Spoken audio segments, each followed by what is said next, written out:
Oliveira was cooked versus Rafael Fiziev, and he's so lucky that Fiziev pulled out.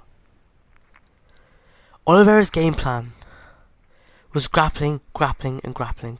Chain wrestling, takedowns, and transitions to backtakes and control time. He wanted to avoid long boxing scraps at all costs. Long teeps and knee stomps, the occasional jab to keep him at bay. Basically, it's what the Topuria fight should have been, plus some power hands in there, because it's not as risky as Topuria.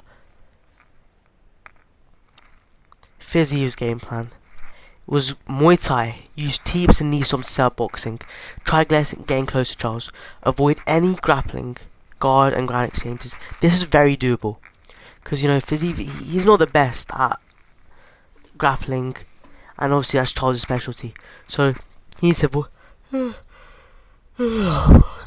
so tired. He needs to avoid that at all costs, which is probably doable, you know. Fiziev's got amazing wrestling, amazing takedown defense. He showed it against Bahamondes, the other guy. Short, stocky, muscular. Defo doable. So all he has to do really is just keep his striking, defend takedowns. Charles is slightly chinny. His defense is very poor at times.